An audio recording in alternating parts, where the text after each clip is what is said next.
personne de Zelensky serait difficilement remplaçable. En tout cas, beaucoup d'Ukrainiens le disent et le pensent, d'où peut-être la volonté des Russes de le tuer.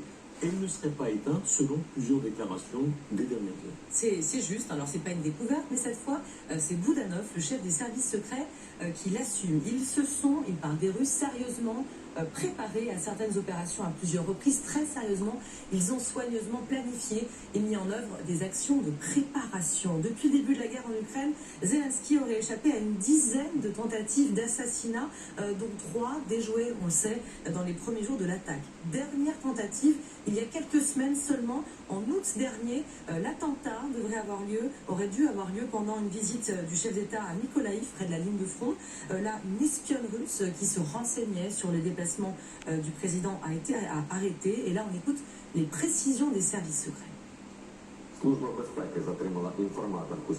Le service de sécurité a arrêté un informateur des services de renseignement russes à la veille d'un déplacement du président ukrainien dans la région de Mikhaïlov.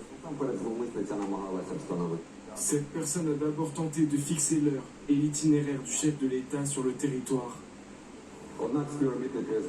Selon nos informations, ils avaient prévu d'utiliser ces données afin de programmer des attaques de l'armée de l'air pendant ces déplacements.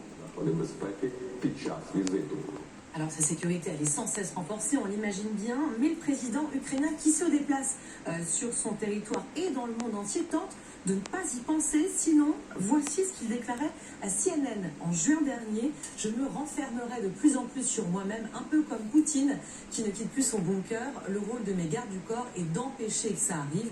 Moi, je n'y pense pas. Difficile d'avoir des détails précis sur sa sécurité, mais on sait en tout cas que quand il voyage, il ne se déplace pas avec un avion de l'armée ukrainienne par crainte que celui-ci ne soit visible et visé par un missile russe. C'est toujours le pays ami qui envoie un avion pour venir le chercher. Ces gardes du corps sont armés, alors que la détention d'armes par les gardes du corps est normalement interdite, sauf exception.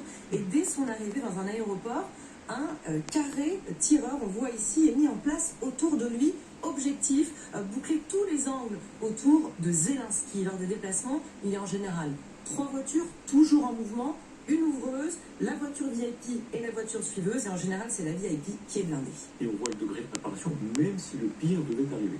Alors là, la Constitution a tout prévu.